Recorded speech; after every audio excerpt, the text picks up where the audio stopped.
Hi guys, welcome back to my another video. Ayan, samahan nyo na naman po ako sa panibagong video na aking gagawin. Ayan, see you. So ito nga guys, mag-start tayong preparing muna tayo ng ating iluluto. Ayan, ito yung aking chicken at saka yung tawag dyan, pipino.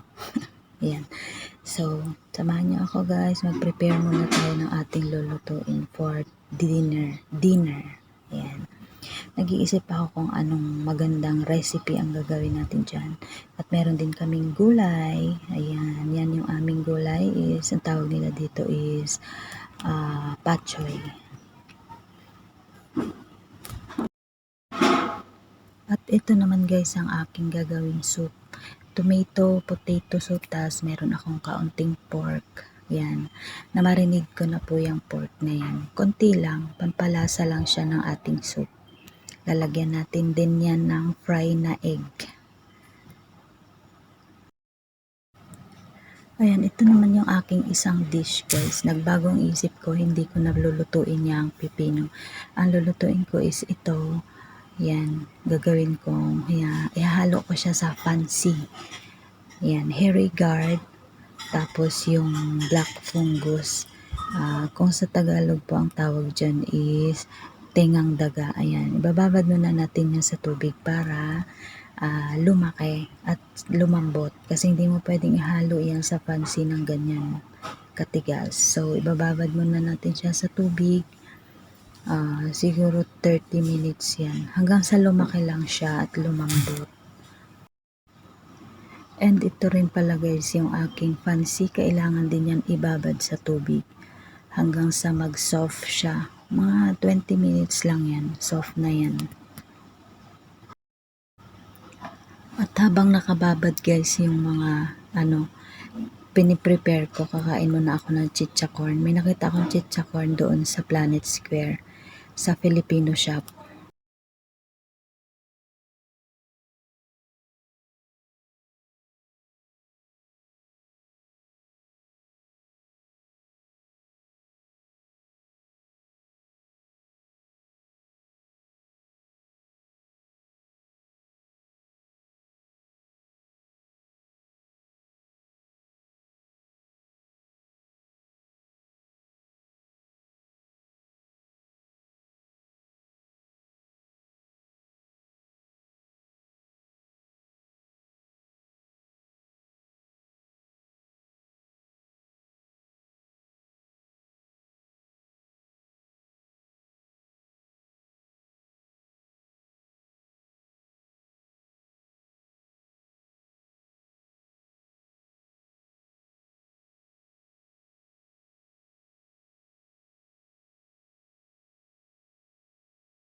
At ito na nga guys, ang lahat ng aking na-prepare. Ayan.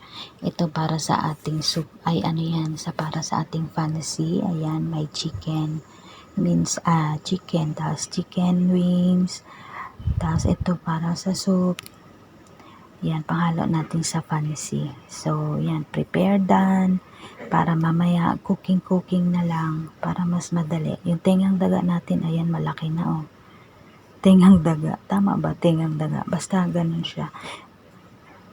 Tapos ito yung aming veggies. Kailangan siyang ibabad sa water ng matagal. 1 hour kung binababad yan. At ito na guys, start na akong magluto. Umpisahan ko siya sa soup. Yan, ang aking uunahin. Nilagyan ko siya ng luya.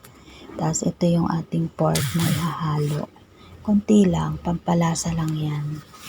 Para makulay, malasa ang soup. At ayun nga pala guys yung ating egg na ihahalo sa soup. Nagtataka kayo bakit may egg kasama yung guys sa soup. At ito na guys yung ating soup. O ayan, nailagay ko na yung potato at tomato at saka yung pork. Ayan, ganyan lang siya kat simple. Tsaka ilalagay ko yung egg mamaya pag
And that's all for today. Thank you so much po sa mga nanood. See you ulit sa susunod nating video.